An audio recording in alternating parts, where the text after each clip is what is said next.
યત્સંકલ્પાત પતિતપનો વાતિ વાત સમિંધે વહ નિર્ધત્તે ધરણીરુદધી લંઘતે નૈવ વેલામ સોયમ શ્રીમાન નિખિલ જગતા અંતરાત્માવતીર્ણો ધર્મં રક્ષન દિશતુ કુશલમ સ્વામિનારાયણો નઃ યદરોમ વિવરેલીના અંડાનામ કોટયઃ પૃથક તદક્ષરમ ગુણાતીતમ નમામ્યહમ. શ્રી સ્વામિનારાયણ ભગવાનની જય. અક્ષર પુરુષોત્તમ મહારાજની જય. ગુણાતીતાનંદ સ્વામી મહારાજની જય. ભગતજી મહારાજની જય. શાસ્ત્રીજી મહારાજની જય. યોગીજી મહારાજની જય. પ્રમુખ સ્વામી મહારાજની જય. શાસ્ત્રીજી મહારાજ સાર્ધ શતાબ્દી મહોત્સવની જય.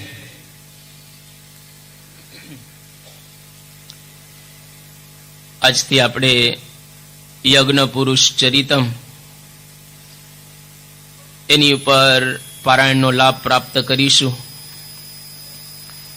સામાન્ય રીતે જ્યાં જ્યાં પારાયણ, પ્રવચન કે આધ્યાત્મિક સંગોષ્ઠી આ બધા થતા હોય એના મુખ્ય 3 વિષયો રહેલા છે. દુનિયાના કોઈ પણ ખૂણા ઉપર કોઈ પણ જગ્યાએ કોઈ પણ આધ્યાત્મિક વાત થતી હોય એના વિષય ફક્ત 3 જ હોય છે. ચોથો કોઈ આધ્યાત્મિક માર્ગની અંદર વિષય જ નથી. એટલે આપણે પણ આજે એક વિષય ઉપર થોડા દિવસ સુધી સાંભળવાના છીએ. 2 વિષય, જે એક તો ભગવાનના ચરિત્ર અને બીજો વિષય ભગવાનના જે ભક્ત હોય એના ચરિત્ર, જેની અંદર એમના જીવનલક્ષી સ્વાભાવિક રીતે જુદા જુદા પ્રકારના ચરિત્રો આપણે માણતા હોઈએ છીએ. અને ત્રીજો વિષય છે જ્ઞાનનો વિષય, જેની અંદર કોઈ ચરિત્ર કે દ્રષ્ટાંતો કે કશું જ આવે નહીં, પરંતુ આપણે જે કંઈ સમજવાનું છે એ જ ફક્ત આવે. તો આજે આપણે એક ચરિત્ર વિષય કેતા યજ્ઞ પુરુષ ચરિતમ એની ઉપર સાંભળવાના છીએ. સામાન્ય રીતે પરોક્ષની અંદર કોઈ પણ જગ્યાએ તમે પારાયણના બોર્ડ વાંચશો તો લગભગ હિન્દુસ્તાનની અંદર 3 થી 4 જ બોર્ડ તમને દેખાશે. પછી આખા ભારતના કોઈ પણ ખૂણામાં તમે જાઓ, કાં તમને ભાગવતનું બોર્ડ દેખાશે, કાં તમને રામાયણનું બોર્ડ દેખાશે, કાં તમને શિવ પુરાણનું બોર્ડ દેખાશે, કાં તમને મહાભારતનું દેખાશે. આ 4 ની અંદર વાત શું કરવામાં આવી છે તો કે કોક જગ્યાએ કૃષ્ણના ચરિત્ર, કોક જગ્યાએ રામના ચરિત્ર, કોક જગ્યાએ શિવના ચરિત્ર, કોક જગ્યાએ જો શક્તિ હોય તો માતાના ચરિત્ર. પણ ટૂંકમાં ભગવાનના ચરિત્રોની વાતો આ શાસ્ત્રની અંદર ભરવામાં આવી છે. પરોક્ષમાં આપણે જયારે નિહાળીએ કે જોઈએ ત્યારે. હવે જયારે આપણા સંપ્રદાયની અંદર આપણે પ્રવેશ કર્યો છે, વર્ષોથી આપણે લાભ લઈએ છીએ, તો આપણા સંપ્રદાયની અંદર પણ 3 જ પ્રકારની વાતો કે આ બધી કથાઓ થઈ રહેલી છે. એમાં શાસ્ત્ર ખાલી જુદા જુદા હશે, પરંતુ અંદરનો માલ એક જ હશે. આપણા સંપ્રદાયની અંદર સત્સંગી જીવન ગ્રંથ છે, સત્સંગી ભૂષણ ગ્રંથ રહેલો છે, હરિલીલા મૃત ગ્રંથ છે, હરિલીલા કલ્પતરુ ગ્રંથ છે, હરિચરિત્રામૃત સાગર ગ્રંથ છે, ભક્ત ચિંતામણી નિષ્કુળાનંદ સ્વામી લખેલો ગ્રંથ છે, સ્વામિનારાયણ ચરિત માનસ અક્ષર જીવન સ્વામી લખેલો ગ્રંથ છે. અક્ષર પુરુષોત્તમ મહાત્મ્ય શ્રુતિ પ્રકાશ સ્વામી લખેલો ગ્રંથ છે અને ભગવાન સ્વામિનારાયણ હર્ષદ કાકાએ લખેલો ગ્રંથ છે. આ 6 ને 3 9 9 ગ્રંથો એક જ વાત કરે છે, બીજી કોઈ વાત નથી કરતા. સ્વામિનારાયણ ભગવાનનો જન્મ કેતા એનું પ્રાકટ્ય અને મહારાજ ધામમાં જાય ત્યાં સુધીના બધા જ શ્રીજી મહારાજના ચરિત્રો છે આ 9 ગ્રંથોની અંદર. એટલે કદાચ કોક જગ્યાએ તમે ભક્ત ચિંતામણીનું ટાઇટલ જુઓ, કોક જગ્યાએ હરિલામૃતનું જુઓ, કોક જગ્યાએ હરિચૈતામૃત સાગરનું જુઓ, કોઈક જગ્યાએ સ્વામિનારાયણ ચરિતમ જુઓ, કોક જગ્યાએ સ્વામિનારાયણ ચરિત માનસ જુઓ. આ બધા ટાઇટલો ખાલી જુદા છે, અંદરનું મટીરિયલ એક જ રહેલું છે. સ્વામિનારાયણ ભગવાનના ચરિત્રો એની અંદર છે. દરેક લેખકની ખૂબી અને વિશેષતા પ્રમાણે એને આ બધા ચરિત્રો લખ્યા છે. હર્ષદ કાકાએ પોતાની રીતે ચરિત્રો લખ્યા, અક્ષરજીવન સ્વામીએ પોતાની રીતે ચરિત્રો લખ્યા, સંસ્કૃતમાં શ્રુતિ પ્રકાશ સ્વામી એની રીતે ચરિત્રો લખ્યા, મહારાજના વખતની અને વૈષ્ણવાનંદ સ્વામી એને સત્સંગી ભૂષણ લખ્યો એની રીતે લખ્યો, અને દલપત રામે એની રીતે મહારાજના ચરિત્રો ગાયા. કોક જગ્યાએ કાવ્યમાં ગાયો, કોક જગ્યાએ સંસ્કૃતમાં ગાયો, કોક જગ્યાએ વ્રજ ભાષામાં ગાયો, કોક જગ્યાએ ગુજરાતીમાં ગાયો. પણ બધી જગ્યાએ એક જ પ્રકારના ચરિત્રો છે. એ ઘનશ્યામ મહારાજનો જન્મ છપ્પૈયામાં જ થાય. સંસ્કૃત આવે એટલે ગઢડામાં થઈ જાય એવું ન હોય, ખાલી ભાષા બદલાય પણ જન્મ તો છપ્પૈયાની અંદર જ થાય. એ ધામમાં ગઢડા જ જાય, ધામમાં છપ્પૈયા જાય નહીં. એટલે ગ્રંથોના ટાઇટલો બદલાય પરંતુ અંદરનું મેટર બદલાતું નથી. એટલે દરેક જગ્યાએ 3 જ વાત. આપણા સંપ્રદાયમાં કોઈ પણ જગ્યાએ આ 9 શાસ્ત્રમાંથી બોર્ડ જુઓ એટલે એટલું સમજવાનું કે આની અંદર મહારાજના ચરિત્રો છે. જુદા જુદા ચરિત્રો પર વક્તાઓ નિરૂપણ કરશે. અને બીજો પારાયણનો પ્રકાર છે ભક્તના ચરિત્રો. એટલે કે ભક્ત જુદા જુદા થયેલા છે. ભગવાન કૃષ્ણચંદ્ર ના ચરિત્ર 10મા સ્કંદમાં, એની પહેલા બધા ભક્તોના ચરિત્રો બતાવવામાં આવ્યા ભાગવતમાં. આપણા સંપ્રદાયની અંદર જે ગુણાતીતાનંદ સ્વામી, ભગતજી મહારાજ, શાસ્ત્રીજી મહારાજ, યોગીજી મહારાજ અને આજે વર્તમાન કાળે પ્રમુખ સ્વામી મહારાજ, આ બધાના જીવન ચરિત્રો જયારે આપણે વાંચીએ તો અંદરનું મટીરિયલ એક જ પ્રકારનું રહેલું છે. શાસ્ત્રીજી મહારાજનો ત્યાગ અને યોગી બાપાનો ત્યાગ, ગુણાતીતાનંદ સ્વામીની ભક્તિ અને ભગતજી મહારાજની ભક્તિ, એમાં તમને ફેર દેખાશે નહીં. એટલે ભક્તોના ચરિત્રો ગાવા, ભગવાનના ચરિત્રો ગાવા, આ 2 ચરિત્ર ગ્રંથો રહેલા છે, ચરિત્ર ભાગ રહેલા છે. હવે આ 2ની વિશેષતા શું રહેલી છે? તો જ્યારે જ્યારે ભક્તના ચરિત્રો ગાઈએ કે ભગવાનના ચરિત્રો ગાઈએ એટલે આપણે સમજી રાખવું કે ભગવાનના ચરિત્રો જ્યાં પણ ગવાતા હોય ત્યાં 3 વાત તમને જોવા મળશે. એક તો એની અંદરની દિવ્યતા, કે ભગવાન દિવ્ય છે, એ આપણા જેવા નથી. ચરિત્રની અંદર જુદું જુદું આપણને દેખાશે પણ એની અંદરની એક દિવ્યતા દરેક ચરિત્રમાં આપણને દેખાશે. બીજી વાત, ભગવાનના ચરિત્રો જ્યાં ગવાતા હોય ત્યાંની સામર્થ્યનો પણ વિચાર કરવામાં આવે.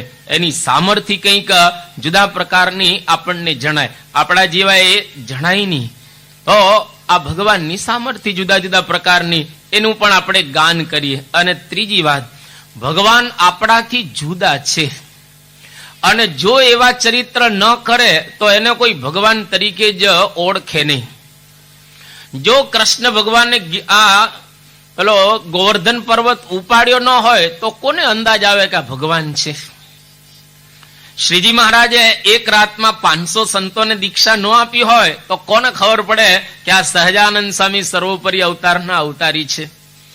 જો એને સમાધિ ન કરાવી હોય તો કોને ખબર પડે કે આ સહજાનંદ સ્વામી ભગવાન છે? એટલે ફરજિયાત જ્યારે જ્યારે ભગવાન આલોકની અંદર અવતાર ધારણ કરીને આવે ત્યારે એવા ચરિત્ર કરે જ અને એને કરવા પડે જ. અને જ્યાં સુધી એવા ચરિત્ર ન કરે ત્યાં સુધી પબ્લિક એને કોઈ દિવસ ભગવાન તરીકે સ્વીકારતા હોતા નથી. એટલે એને એવી દિવ્યતા બતાવવી જ પડે.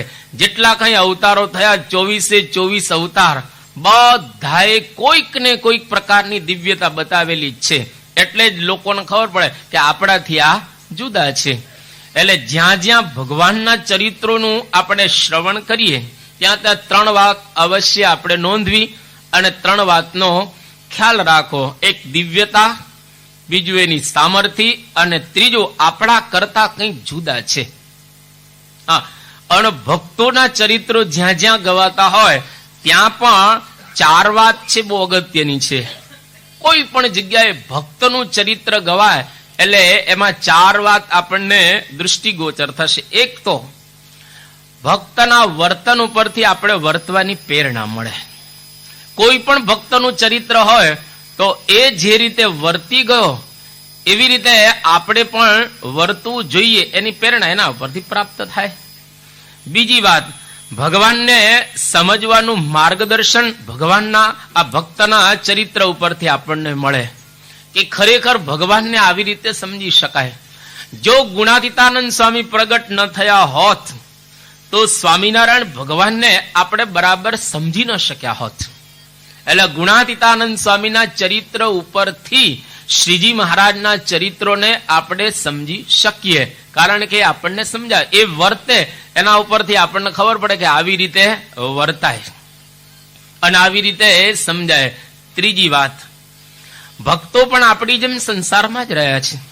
જેટલા ભક્તો ગણીએ બધા જ પરોક્ષના અને પ્રત્યક્ષના, કેટલા આપણા બધા જ જેટલા ભક્તો છે એ કોઈ આકાશમાં અધરપધર રહ્યા નથી.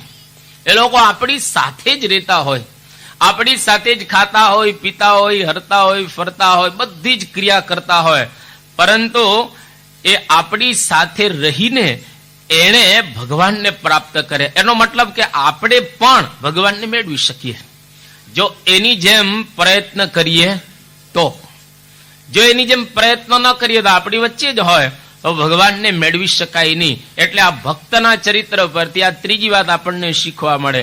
અને ચોથી વાત, આ સંસારમાં સુખ અને દુઃખ બેય આવે. દુનિયામાં કોઈ એવો માણસ અત્યાર સુધી પેદા નથી થયો કે જેના જીવનમાં જન્મથી માંડી અને મરણ સુધી કોઈ પ્રકારનું દુઃખ જ ન હોય.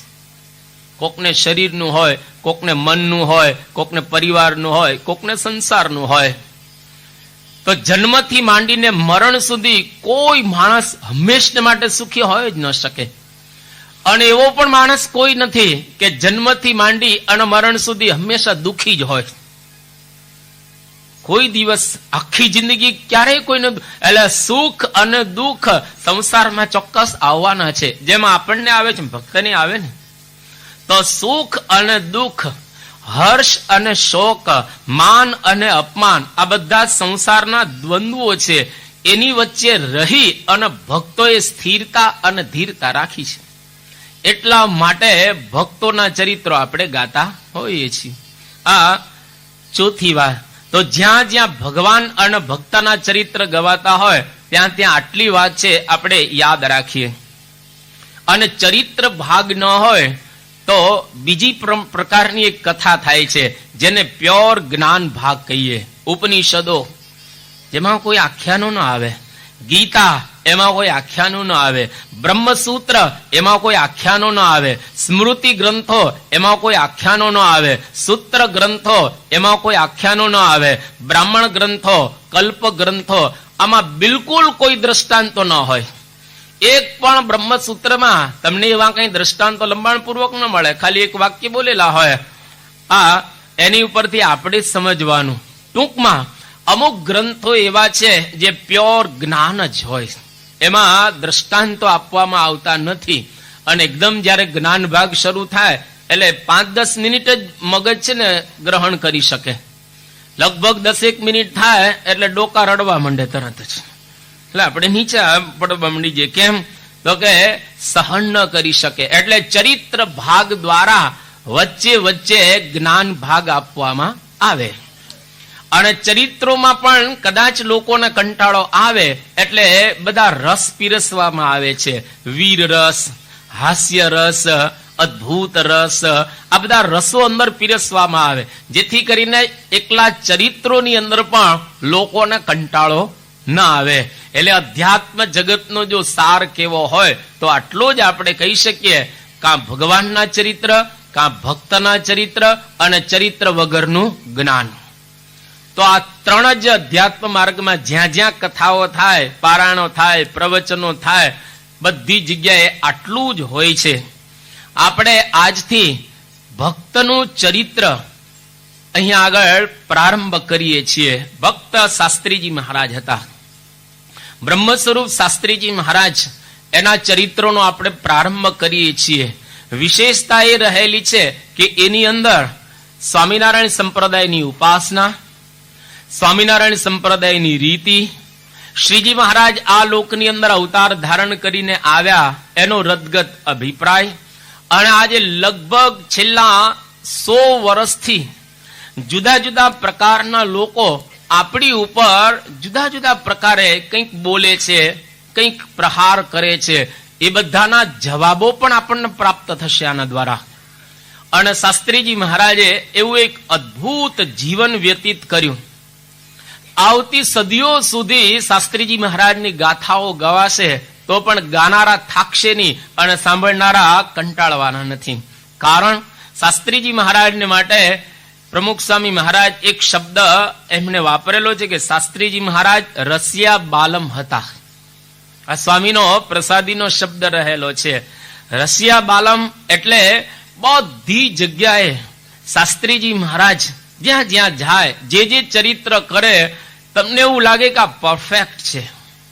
કોઈ પણ ક્રિયા શાસ્ત્રીજી મહારાજ કરે પરફેક્ટ જ લાગે. એનું કારણ એ પૂર્ણ પુરુષ હતા. પૂર્ણ પુરુષ હોવાને નાતે એની અંદર બધું જ હતું. શાસ્ત્રીજી મહારાજ હસતા. નોંધે છે આપણા શાસ્ત્રોની અંદર કે શાસ્ત્રીજી મહારાજ હસે તો પણ જાણે નરી નિર્દોષતા ઝરતી હોય એવું એનું હાસ્ય હતું. શાસ્ત્રીજી મહારાજ જયારે દિલરૂબા વગાડવા માટે બેસે તો જાણે મૂર્તિમાન સંગીત ઝરતું હોય અને બ્રહ્માનંદની અનુભૂતિ લોકોને થવા લાગે. એ દિલરૂબામાંથી તો એવો લોકોને અનુભવ થતો હતો.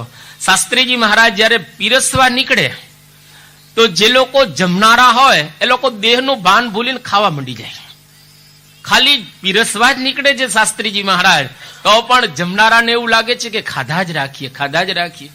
એના એ લાડુ દાળ ભાત શાક જ હોય, પણ હાથનો સ્પર્શ થયો એટલે કંઈક દિવ્યતા બદલાઈ ગઈ. તો આ શાસ્ત્રીજી એ પત્ર લખવા બેસે શાસ્ત્રીજી મહારાજ, લિખિતન યજ્ઞ પુરુષ દાસ, તો જાણે મોટા મોટા લેખકને શરમાવે એવી તર્કબદ્ધ, તર્ક શુદ્ધ દલીલો દ્વારા એમની ભાષા પણ કેટલી અદ્ભુત.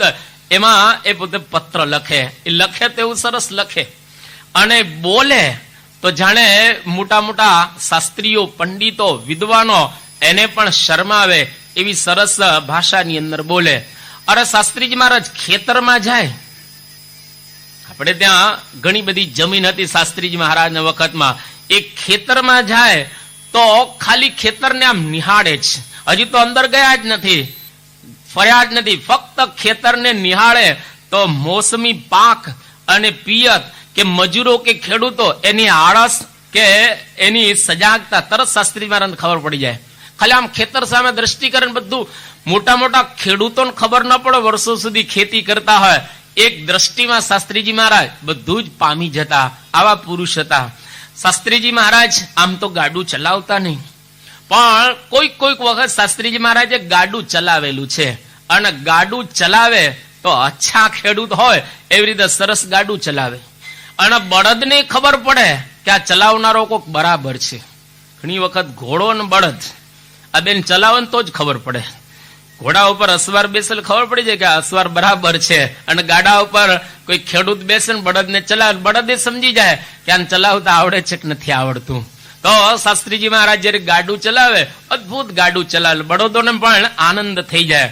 એ શાસ્ત્રીજી મહારાજ જયારે પથ્થર ખરીદવા જાય તો એ પથ્થરની ખામી અને ખૂબી બે શાસ્ત્રીજી મહારાજને ખબર પડે.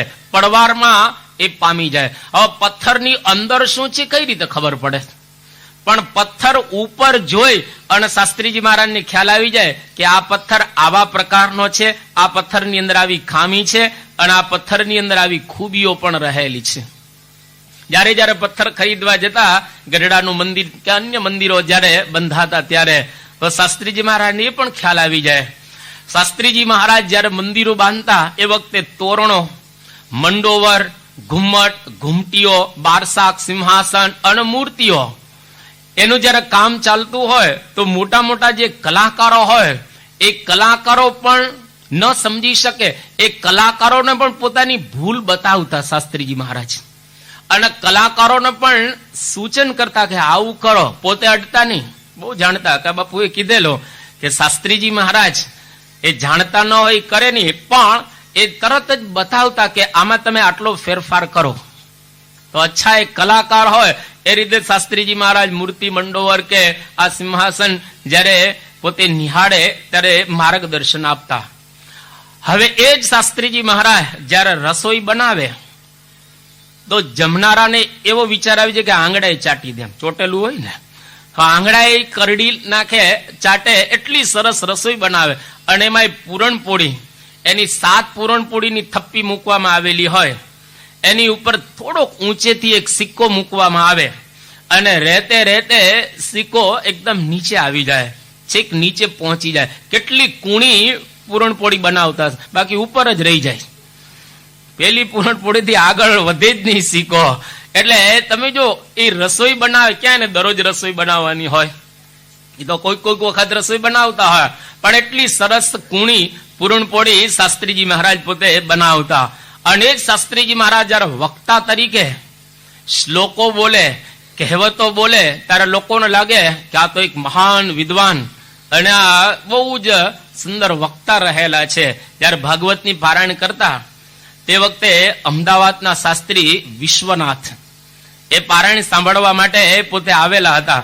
અને વિશ્વનાથ એવું કહે છે કે શાસ્ત્રીજી મહારાજ જે રીતે ભાગવત સમજાવે છે એ ભાગવત કદાચ શ્રીધર સ્વામી આવે તો પણ સમજાવી ન શકે.